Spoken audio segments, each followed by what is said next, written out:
Short-term rentals have become very popular here in Charleston, but it's also become very controversial.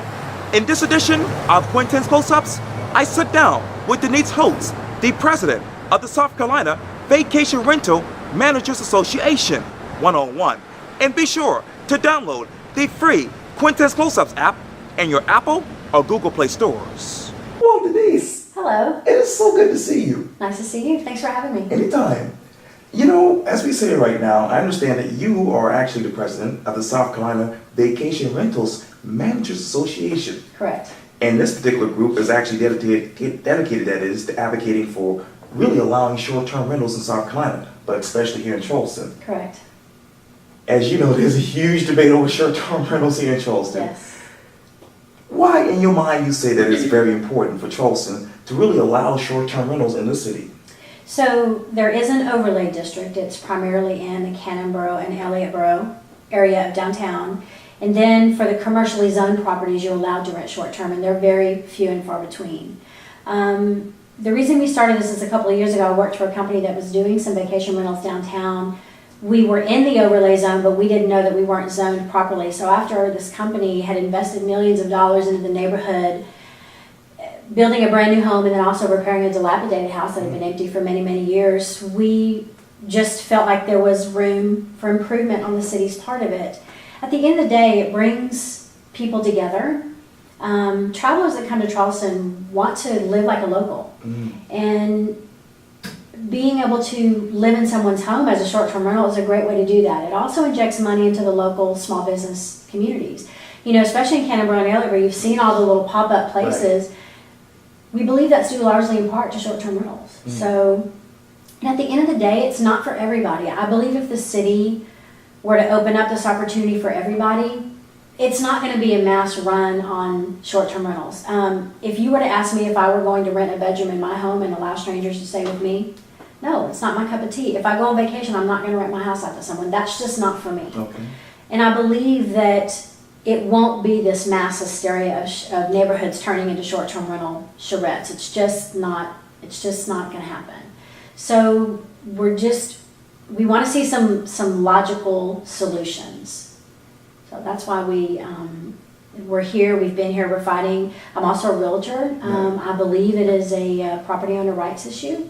As a property owner, if I'm following the trash laws, if I'm following the parking laws, if I'm following the noise laws, I should be able to rent my house short term. It shouldn't matter what I'm doing in my home.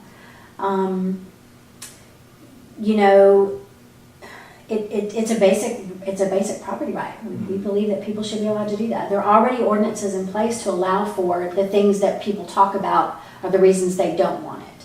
So we'd love to see some fair legislation around it. We don't think it's fair right now.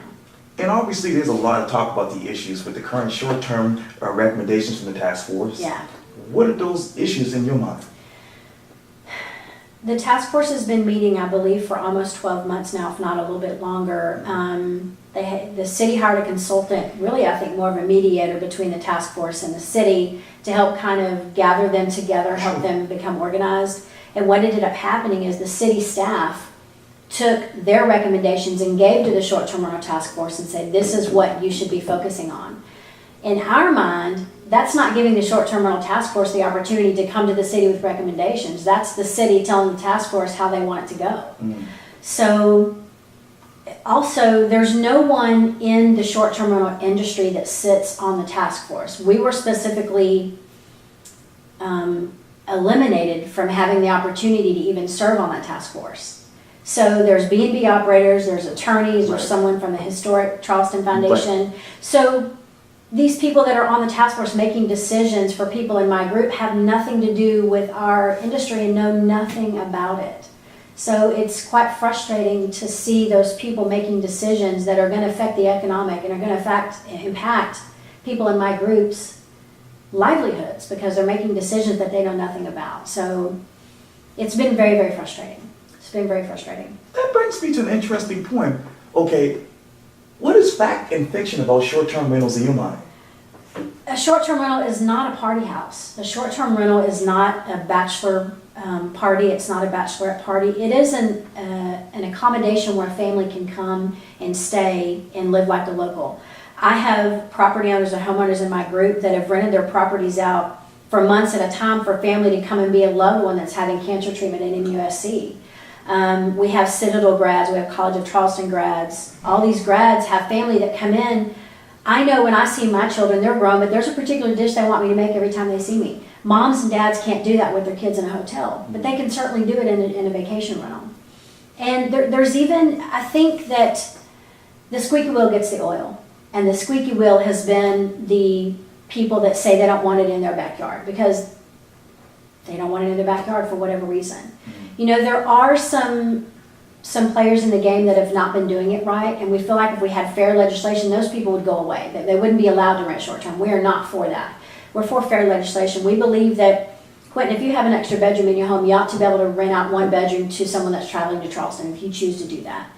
If you decide to go on vacation for 2 weeks, we believe that you ought to be able to rent your house out to another family that wants to come and stay in Charleston for 2 weeks at a time, or whatever that time frame is. There shouldn't be a delineation between over 28 days or less than 28 days. Because at the end of the day, it is a residential use. You know, the fact that the overlay zone now, to be legal, you have to be zoned a commercial zoning.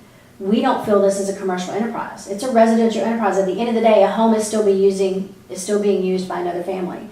A bed and breakfast in a hotel is a commercial use because a bed and breakfast in a hotel allows all different parties and families to stay in a one common area, where a short-term rental does not. You're either renting the whole house to one group traveling together, or you're renting one bedroom to one group.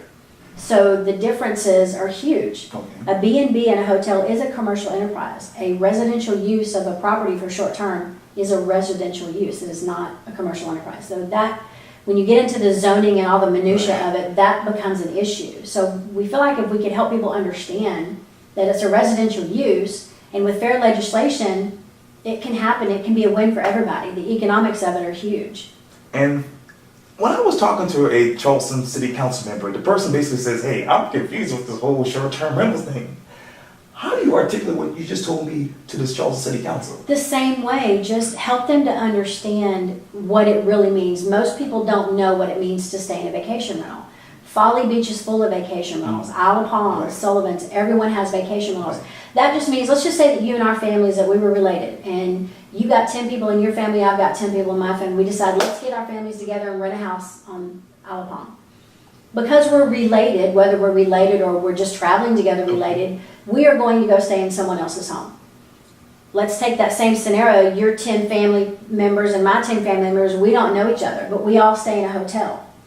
Because we're not related or traveling together, that's a commercial enterprise. We would stay in a hotel or we would stay in a traditional bed and breakfast. But because we're traveling together, we're using a home as a residence would use a home. It's no different than if I lived in that home and invited your 10 family members over to come have vacation with me.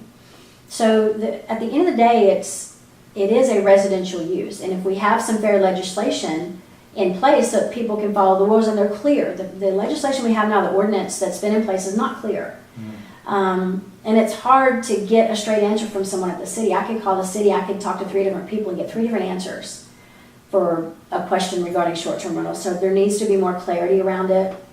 And they need to open it up. They need to allow you and I to be able to do that without living in the short-term overlay.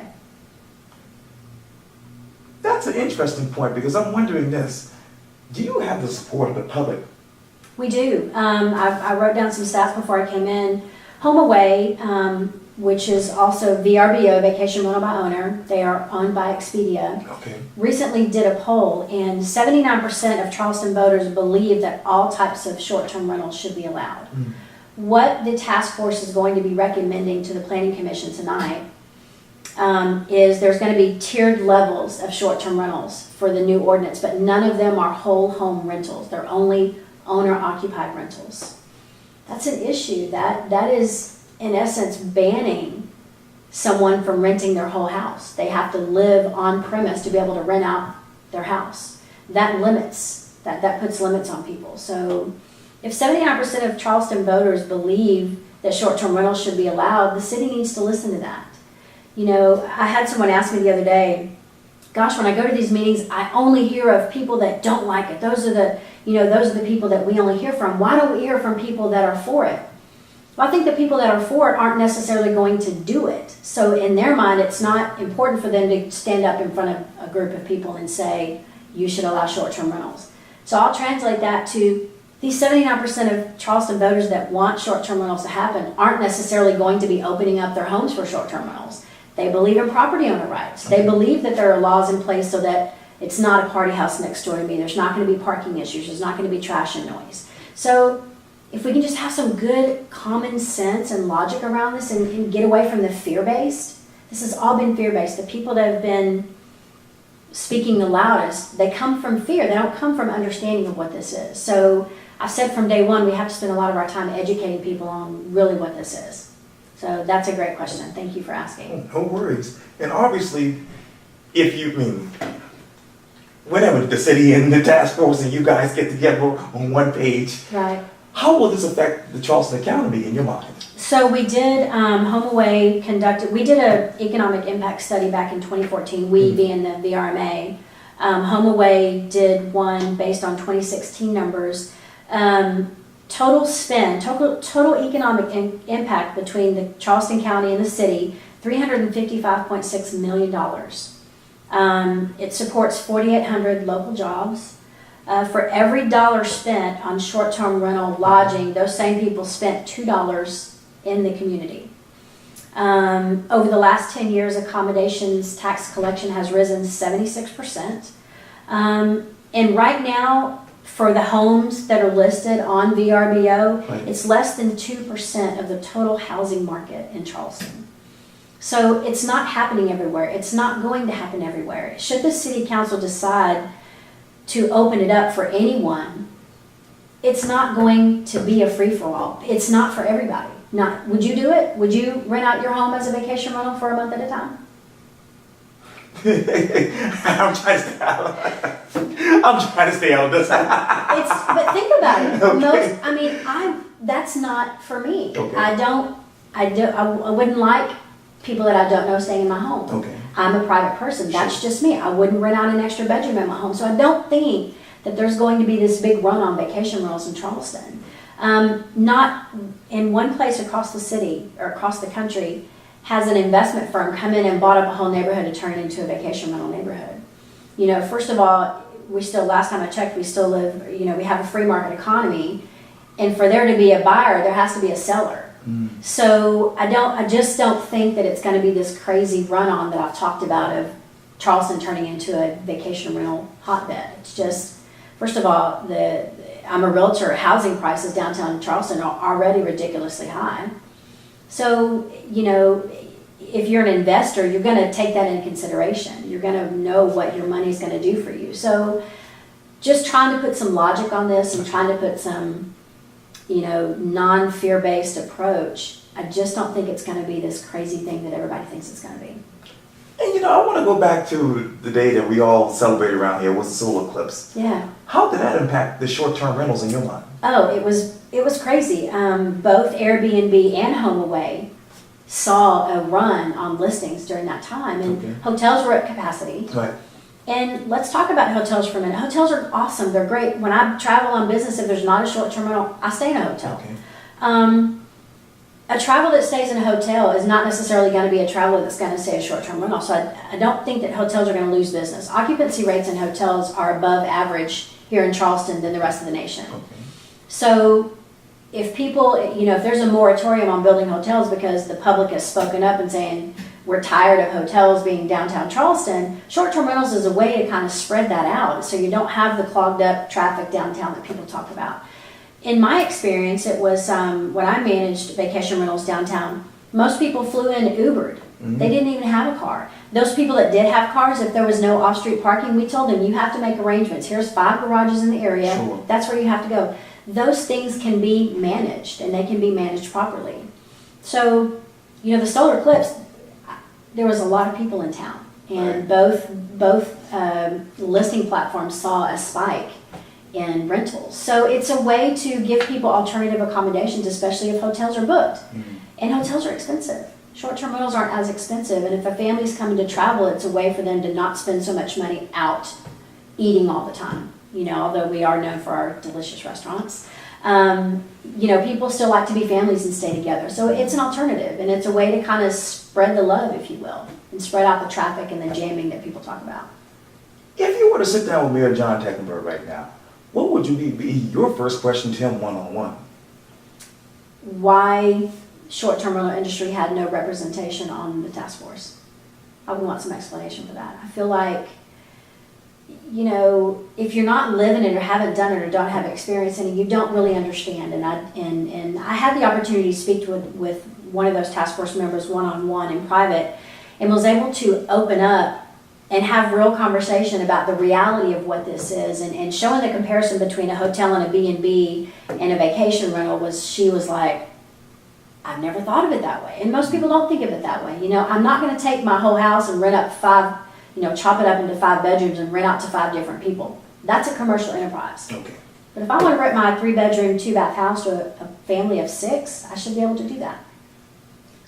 Denise Holtz, thank you so much for your time, Denise. I really appreciate Thank you. this. It's great to see you. Appreciate your time. Likewise, anytime. Thank you. Yeah.